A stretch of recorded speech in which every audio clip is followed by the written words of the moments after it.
चाहती हूँ कि भारत में ये पहली बार हो रहा है कि हमारे देश के प्रधानमंत्री श्री नरेंद्र मोदी जी दुर्गा माता के यानी शक्ति के, नारी शक्ति के उपासक हैं। आपको सबको पता है कि वो नवरात्र का व्रत रखते हैं, यानी सिर्फ वो शक्ति की पूजा नहीं करती, शक्ति को सामर्थ्य देने का काम भी नरेंद्र मोदी जी ने अपनी सत्ता के दौरान किया है। आपने देखा कि जो वर्षों से अपेक्षा थी भारत के महिलाओं की कि उनको राजनीतिक भागीदारी सुनिश्चित उनकी की जाए, तो वो सुनिश्चित करने का काम उन्होंने नारी शक्ति वंदन अधिनियम के तहत उनको 33% आरक्षण देके किया है। ये देश के इतिहास में पहली बार हुआ है। इतना ही नहीं, महिलाओं के सामाजिक, आर्थिक और कहें कि अब राजनीतिक भागीदारी के लिए भी उन्होंने जो चिंता दिखाई है, उसमें तमाम उनके प्रयास, आपने देखा होगा जनधन खाते भी महिलाओं के नाम पे खुले, सरकार की योजनाओं के पैसे भी जो आते हैं महिलाओं के ही खाते में आते हैं। उसके बाद महिलाओं के नाम पर अगर ज़मीन की रजिस्ट्री होती है तो वो रजिस्ट्री में भी छूट मिलती है। उज्ज्वला गैस का कनेक्शन भी महिलाओं को ही आधार पर रख कर दिया गया है।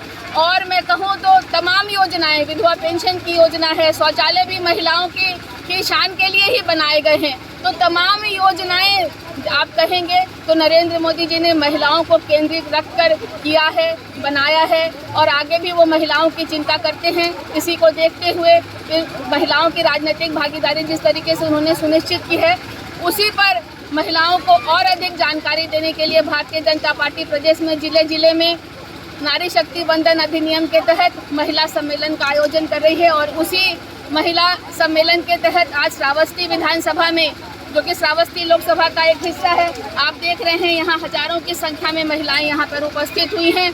तो नरेंद्र मोदी जी, योगी जी की सरकार ने क्या कुछ किया है, उसी पर उनका विश्वास है, उसी के तहत ये महिलाएं आज यहाँ पर आपको इकट्ठा दिखाई पड़ रही हैं। 2024 के चुनाव को लेकर ऐसा लग रहा है कि महिलाओं को एक साथ ला करके उनको चुनाव को साधने का एक प्रयास किया जा रहा है मोदी जी के द्वारा, क्या कहेंगे उस पर? देखिए, चुनाव तो आते जाते रहते हैं। हमारी सरकार चुनाव को देखकर बहुत कुछ करती है, ऐसा आपको लगता होगा, लेकिन ऐसा नहीं है। मैंने पहले भी कहा कि नरेंद्र मोदी जी शक्ति के उपासक हैं, वो महिलाओं को सबल देखना चाहते हैं।